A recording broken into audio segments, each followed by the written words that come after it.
لیکن جورج پچھلی بار میں نے ایک آپ سے اپروول کہہ لیں یا آپ کی دلچسپی کا میں اندازہ لگانا چاہ رہا تھا. جب میں نے کتابوں کی بات کی کہ I've got a lot of books, مجھے ملتی رہتی ہیں کتابیں, تو ان میں سے مجھے جو بہت پسند آئیں گی تو وہ اگر آپ چاہیں تو میں آپ کے ساتھ شیئر کر سکتا ہوں. تو ماشاءاللہ اتنا زبردست رسپانس ہے اور مجھے خوشی اس بات کی ہے کہ اب بھی جو کتاب کے ساتھ دوستی یا کتاب کے ساتھ محبت پہ اتنی موجود ہے کہ ہمارے بہت سارے ویورز نے, میں بہت لمبی لسٹ ہو جائے گی, کہ انہوں نے کہا ہے کہ جی اس سلسلے کو جتنی جلدی ہو سکتا ہے شروع کریں. اچھا, اس سلسلے میں میں نے ڈاکٹر صاحب کی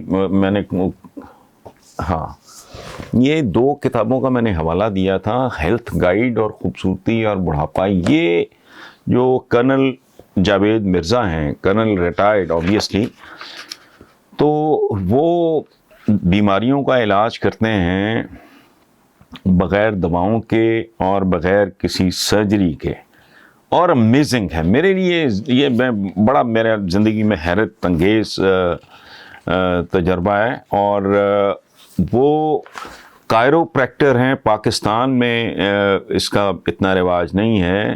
ایکسپرٹ ہیں آکو پریشر کے, ہربل ایکسپرٹ ہیں, بطور میڈیکل پامسٹ. میرے یہ ٹرمز بھی نہیں تھیں. ان سے ملا, my wife is under treatment, اور اتنی زیادہ الحمدللہ امپروومنٹ ہے کہ میں آپ کو بتا نہیں سکتا. تو میں نے اسی حوالے سے بات کیا تھا کہ میں کتابیں ریکمینڈ کروں. تو اس کے بعد مجھے خیال آیا کہ میں ڈاکٹر صاحب سے ریکویسٹ کروں. میں آج ہی ان سے ملا ہوں, کرنل جاوید مرزا صاحب سے, کہ بھائی آپ ایک فلاح عامہ کے لیے آپ کائنڈلی ایک یہ کام اگر آپ کر سکیں کہ ہفتے میں 1 یا 2 دن 8 منٹ کا, 8 سے 10 منٹ کا ایک سیشن, جس میں آپ جنرل ہیلتھ کے بارے میں لوگوں کو گائیڈ کریں, ٹپس دیں, بتائیں یہ جن چیزوں میں آپ نے اسپیشلائز کیا بھی, یہ ہوتی کیا ہیں. اور اتنی حیرت انگیز یہ کتابیں ہیں. اس میں خوبصورتی اور بڑھاپا ہے, ہیلتھ گائیڈ ہے, پھر ریکی اینڈ جاویدان, یہ انگریزی کی ہے کتاب, یہ بھی میں نے پڑھی نہیں, یہ انہوں نے آج مجھے گفٹ کی ہے. یہ تو وہ انشاءاللہ چند دنوں میں ہم سلسلہ شروع کرتے ہیں. جو چھوٹے موٹے جو پرابلمز ہوتے ہیں, میں کیسے سمجھاؤں, میرا چونکہ یہ فیلڈ نہیں ہے, مطلب میں آپ کو بتاتا ہوں کہ میری وائف کا جو پرابلم تھا, اور بڑے ہم نے ایکسپرٹس اور پتہ نہیں اسپیشلسٹ کیا کیا بھگتائے, دنوں میں فرق پڑ رہا ہے. ان کا یہاں نیک کا بڑا سویر پرابلم تھا, اور ان کا اسپائن کا جو آخری مورے اس کا پرابلم تھا. پھر ایک حیرت انگیز بات, ڈاکٹر صاحب پہلا جب وزٹ تھا ہمارا ان کے پاس, تو ڈاکٹر صاحب نے کہا کہ میری وائف کو انہوں نے کہا کہ بیٹا آپ کی ایک بازو چھوٹا ہو گیا ہے, ایک لمبا ہے. میں حیران رہ گیا. اچھا, وہ پوری طرح انٹرویو کر کے مسئلہ سمجھنے کے بعد انہوں نے جب چیک کیا تو آئی واز شاکڈ. وہ بالکل ٹھیک تھا, آدھے انچ کا فرق پڑا ہوا. اسی طرح لیگز میں وہ سارا یہ, اچھا اسپائن کا معاملہ ہے, گردن کا معاملہ ہے.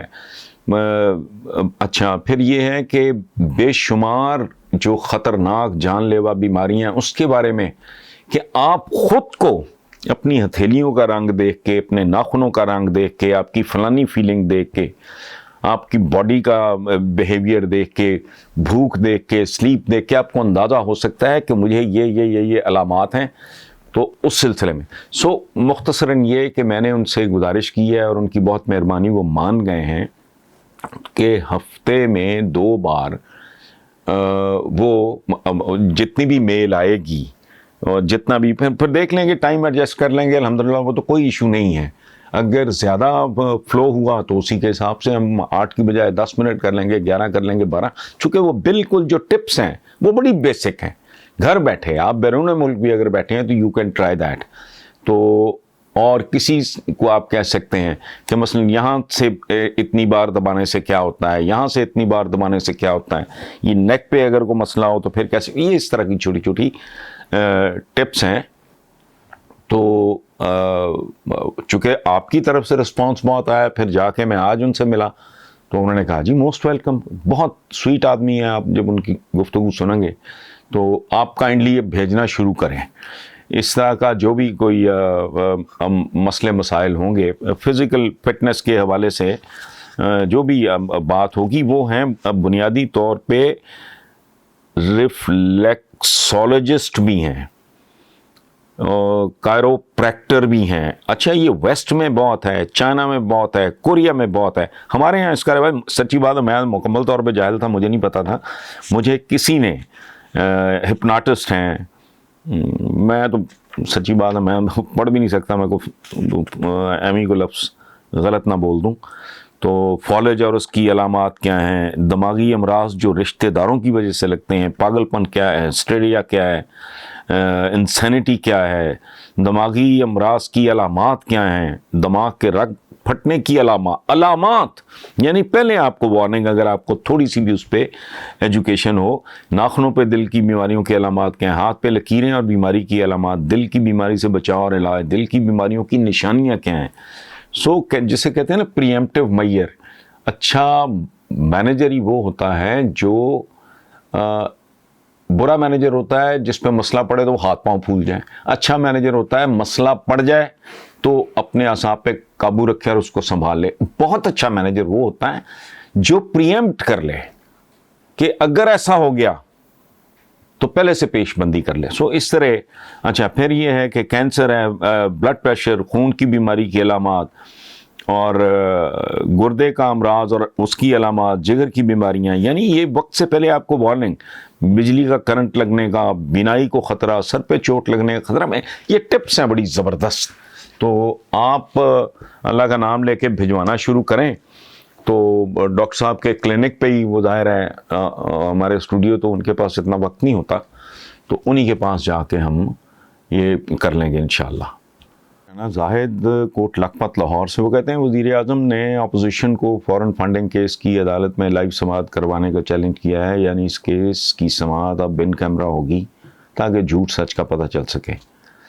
ان کے اس اعلان کو آپ کس نظر سے دیکھتے ہیں؟ سچی بات ہے رانا صاحب، گزارش صرف اتنی ہے، اس کو ضرورت سے زیادہ اچھالا جا رہا ہے.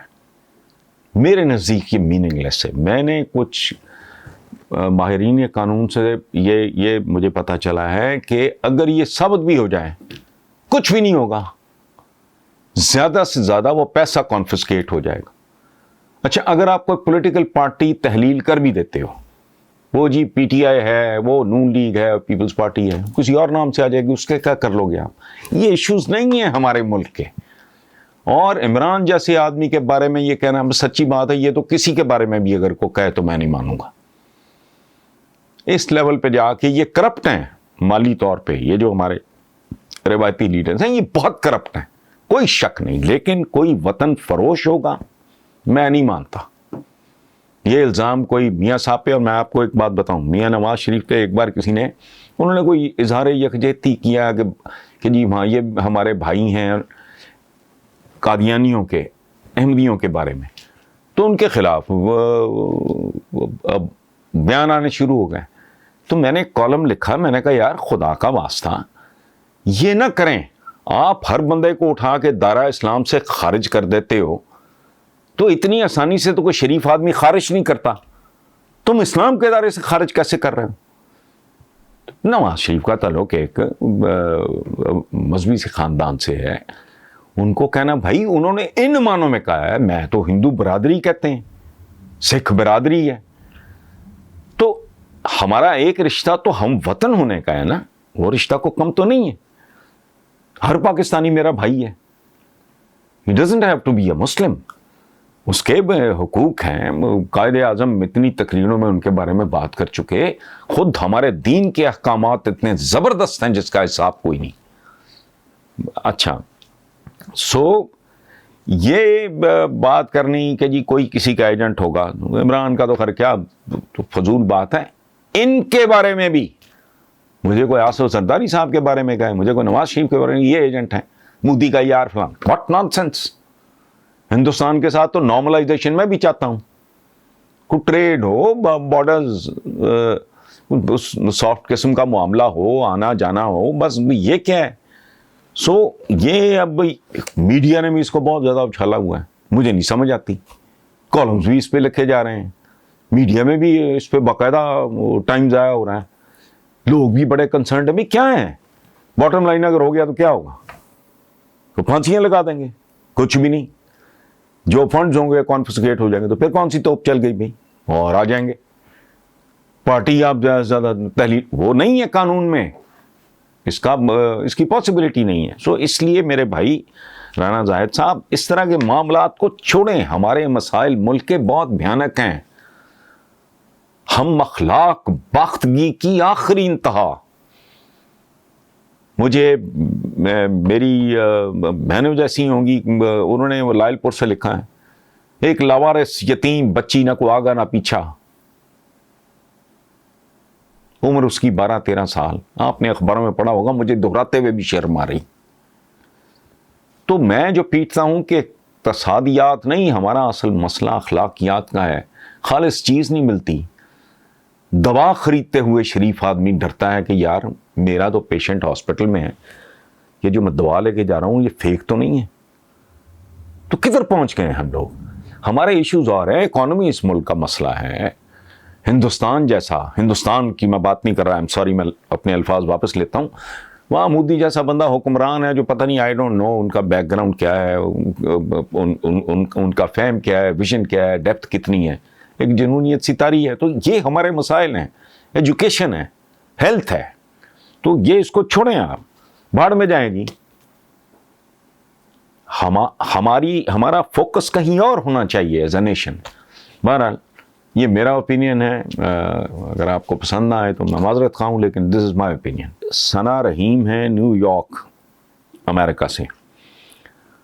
وہ کہتی ہیں کہ سر ڈونلڈ ٹرمپ وائٹ ہاؤس سے رخصت ہوتے وقت کہہ گئے ہیں میں کسی اور شکل میں جلد واپس آؤں گا.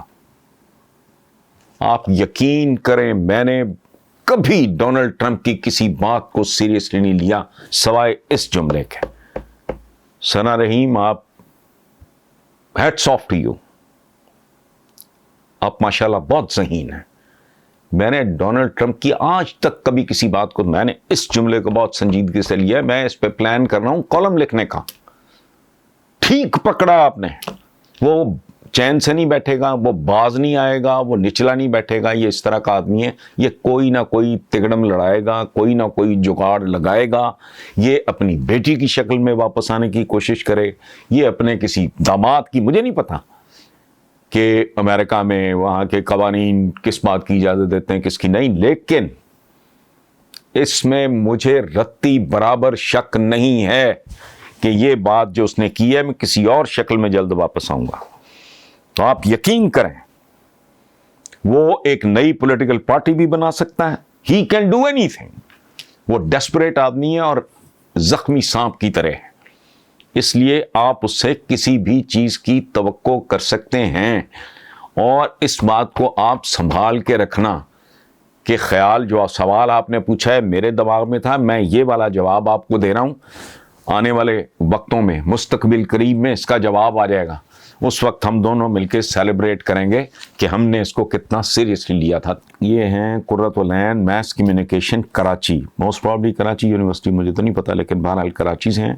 قرۃ العین ان کا نام ہے. سوال ان کا بہت مچیور لوگوں جیسا ہے, بہت بیلنسڈ ہے, اور میرے تو بیٹیوں کی طرح ہیں. ان کو مبارک ہو. اس طرح کی تھنکنگ پاکستان میں بہت ریئر ہے, اللہ کرے یہ عام ہو جائے. وہ کہتی ہیں حکومتوں کی کارکردگی تو آپ کے سامنے ہے, مگر مختلف طبقات ساڈا حق اتھے رکھ کی سوچ کو پروان چڑھا کے ٹھیک کر رہے ہیں یا غلط؟ کیا ہر بات پہ سڑکیں بلاک کرنا, توڑ پھوڑ, جلاؤ گھراؤ درست ہے؟ بیٹا یہ بالکل درست نہیں ہے. یہ خودکشی کی مختلف شکلیں ہیں. میں بڑا کڑتا ہوں جب میں دیکھتا ہوں کہ لوگ ٹائر چلا کے, او بھائی نواز شریف اینڈ کمپنی وہ تو جاتی عمرہ میں رہ رہی ہے, وہ سینکڑوں ایکڑ ہیں. اپنے بچوں کا کیوں مستقبل برباد کر رہے ہو ٹائر جلا جلا کے؟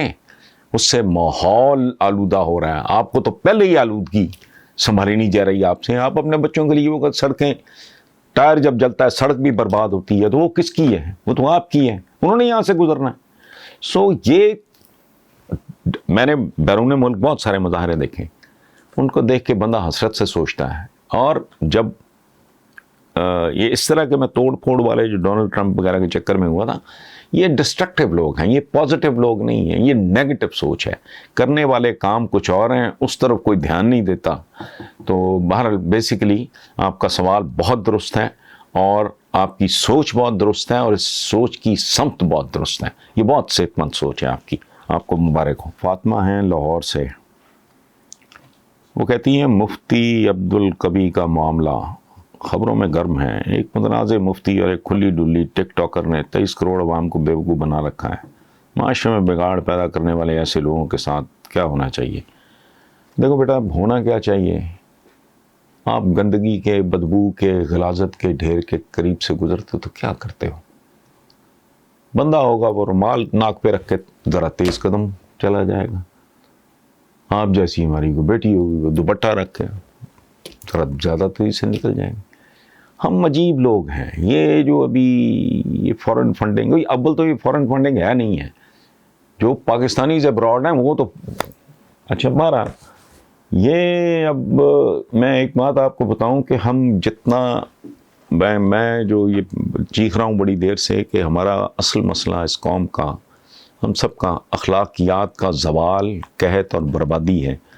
تو اگر اس ٹائپ کے آپ کے ریلیجس لیڈرز، پولیٹیکل لیڈرز، وہ علیحدہ ماشاءاللہ ان کا تو حال ہی کوئی نہیں، بے شرمی بے حیائی کی ساری حدیں انہوں نے عبور کر لی ہیں، سارے ساؤنڈ بیریئرز توڑ دی ہیں. ان کو بھی کوئی شرم حیا نہیں. آپ کسی کو تو چور ہے اور یہ چیزیں اس بات کی گواہ ہیں کہ تم چور ہو، وہ جواباً کہے گا تم بھی تو چور ہو. وہ اپنی بات کا جواب نہیں دے گا. آپ میری طرف انگلی اٹھاتے ہو، میرے بارے میں کوئی بات کرتے ہو تو میں اس کی وضاحت پیش کروں گا آپ کو، بجائے اس کے کہ میں آپ پہ کوئی الزام لگانا شروع. یہ کیریکٹر لیس لوگ ہیں. یہ ملک جو آج جہاں پہنچا ہے، جو اس کے حالات ہیں، یہاں نہ دوا خالص ہے، نہ یہاں دعا خالص ہے، نہ یہاں غذا خالص ہے، نہ یہاں رضا خالص ہے، یہاں تو بد دعا خالص نہیں رہی. تو یہ جہاں پہنچا ہے تو کنہوں نے پہنچایا ہے؟ قوم کی تربیت یا اس کو گرومنگ کون کرتا ہے؟ پولیٹیکل لیڈرشپ ہوتی ہے آپ کی، ایک آپ کی ریلیجس لیڈرشپ ہوتی ہے، ایک آپ کی انٹلیکچوئل لیڈرشپ ہوتی ہے، آپ کی سماجی لیڈرشپ ہوتی ہے. یہی لوگ ہوتے ہیں، خراب الدستہ تو یہی ہوتے ہیں. تو یہ اتنی بھیانک اور گندی اور غلیظ پچھلے دنوں سے مسلسل چل رہا ہے، دوسرے چوتھے پانچویں ساتویں دن کہ فلاں سے فلاں سیاستدان سے اتنی زمین واگزار کرا لی، اتنے ایکڑ واگزار کرا لیے. تو کیا ہے یہ؟ تو غنڈہ گردی ہے. جس کا بس چلتا ہے. اب کس کے بارے میں یہ ذکر نہیں ہو رہا کہ ان کی جائیدادیں سنبھالی نہیں جا رہی، فرنٹ مین رکھے ہوئے ہیں، لوگوں کے ناموں پہ ہے. تھوڑا پروب کریں، اس کو صفایا کرو. نہیں، مجھے کچھ 26-27 سال لگا، میں نے کم از کم یہ بات 200 بار لکھی ہے کہ اس ملک کے اس نظام کو تیزاب سے غسل دو. تو نظام بچا تو نہیں جس کو نہ لانا آپ نے. سمبولک بات ہے کہ پوری قوت اور شدت سے احتساب کرو اور ان کو جڑوں سے اکھاڑ دو. پھر میں کئی بار لکھا ہے میں نے کہ اس ملک میں جب تک جلاد 3 شفٹوں میں کام نہیں کرتے، یہ ٹریک سے اتر چکا ہوا ملک ہے، یہ ٹریک پہ واپس نہیں آئے گا. اگر یہ کام نہیں ہوتا لگے رہو. میں نے تو پہلے بھی کہا ہے، یہاں 50 عمران خان بھی آ جائیں گا، کچھ بھی نہیں ہونا. وہ میں یہاں بیٹھا بد کردار ہوں. تو کون کس کا کیا کرے گا؟ اس کو اب اس غلاظت کے ڈھیر کو تیزاب کے ساتھ باقی غسل دینے کی ضرورت ہے. اور یہ نظام کن کا وضع کرتا ہے؟ اس کی دھجیاں اڑا کے رکھنے. جو لوگ وارداتی ہیں انہوں نے اس کو وضع کیا ہے. یہ نظام کن کی پیداوار ہے؟ یہ نظام ان طبقات کی پیداوار ہے جو اقتدار میں رہے ہیں. یہ نہیں الٹیمیٹلی چل سکتا. یہ جھوٹ ہے، یہ فراڈ ہے. ملک ادھر کے رہ گیا. اس طرح تو نہیں کہ آپ کا ہر پیدا ہونے والا بچہ کچھ 14 اگست 1947 سے ہی مقروض تھا. وہ تب تو ہم نے ہندوستان سے لینا تھا. گاندھی جی نے اس پہ بھوک ہڑتال وغیرہ کی تھی کہ پاکستان کو اس کا حق، تو ہم تو لینے والے تھے، گداگر ہیں آج. سو اس لیے یہ مفتی عبدالکبی تو کوئی ٹک ٹک ٹاکر، یہ کیا ہوتا ہے مجھے تو ان کی سمجھ بھی نہیں ہے. تو اگر یہی کچھ دیکھیں، بات سنیں، ہماری مسجدیں بھری ہوئی ہیں، میں سوچتا ہوں پڑھتا ہوں کیا کروں، آپ کے ساتھ کو بھڑاس نکال لی. اب میں سوچتا ہوں کہ رمضان المبارک میں روزے بھی رکھے جاتے ہیں، مسجدیں بھی بھری ہوئی ہیں، حج بھی ہو رہے ہیں، عمرے بھی ہو رہے ہیں، سارا کچھ ہو رہا ہے. ان میں سے اگر صرف 25% لوگ اسلام کو پریکٹس کرنا شروع کر دیں، اپنی عام زندگیوں کا حصہ، معاملات، وہ بزرگ کہتے، ہمارے اسلاف کہتے رہے کہ انسان صوم و صلات سے نہیں، اپنے آپس کے معاملات سے پہچانا جاتا ہے. جس میں کوئی شے، میں نے کہا نا، نہ دعا خالص ہے، نہ غذا خالص ہے، نہ رضا خالص ہے، چنی بھی جعلی ہے.